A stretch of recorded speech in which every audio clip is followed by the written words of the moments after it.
Hello and welcome on another C++, SDL and OpenGL tutorial. In this tutorial I go through a quite simple subject, the fog. And before we start I just want to show you that, as you can see, I moved the load object function into a separate file. The prototype is right here, as well as the drawQ prototype and the two structure. And in the function.cpp I just created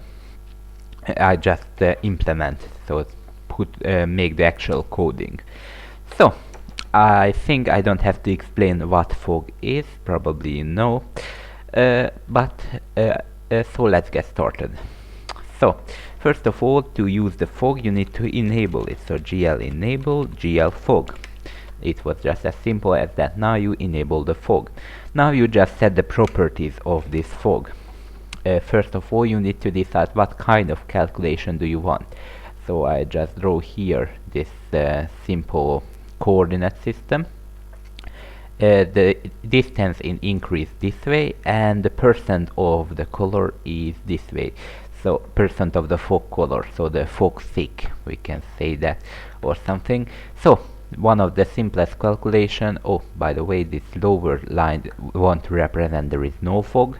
The upper line want to represent there is maximum fog, so we cannot see anything, just fog. Okay, so first of all we need to so one of the simplest fog calculation is the linear. So you put a start point, you put an end point, and you just linearly set the color of the fog. So if you go farther, the fog will be bigger. If you go more farther, the fog will be more greater. So yes, that was the simplest. That is the exponential. So it looks something like this. So it's an exponential, and there is the exp2 that look like something like a letter S. Look like something like this. So like a letter S. Okay, so let's get started. To give what kind of calculation do you want, you use the gl fog, and I use an I like integer because the constants are integers, obviously. So gl fog mode, this is the name of the, so the what kind of calculation do you want. Make gl linear for now, and you need to give the start color and the end color. So gl fog f, and give the gl fog start. This is the start point. Between the start point and the point of view there is no fog at all, and farther away than the end point there is just fog. We cannot see anything else. So make it 1.0 and 4. So gl fog f and gl fog end. So the 4 point, make it 5.0. This is approximately the distance of the monkey head which we will rotate. So we can easily see how that head, monkey head, appear from the fog. Okay, and one last thing is remains. We have to set the color of the fog. So use float color and make it some grayish color. So I use 0.5, 0.5, 0.5 and 1.0 for the alpha. Okay, that is basically gray, so halfway between black and white, because we use 0.5, and set the color of the fog. So gl fog and use fv. F stands for float, v stands for vector. So we use the gl fog color for that, and just press the color. Okay, so the fog has some kind of grayish color. Most often you want to use some kind of grayish color. There could be some few exceptions. For example, you could use this effect to demonstrate underwater, and then you would use something like a dark blue color, but that's another story. So yes, you have it. And before we go on, let's change the clear color, so the background color, to the same color as the fog to give realistic effect. So it will seem that the monkey head come from the fog, not come from some black something which is don't know what is this. So give the fog color. Most usually you use the fog color the same as the background color to give the realistic effect. And basically that was all. Now we can try to compile it and run it. And here we go, the monkey head is in the fog. As you can see, it gives a quite good result. I think so. Basically it don't use some kind of particle engine or something. As I said, it can be used to represent fog.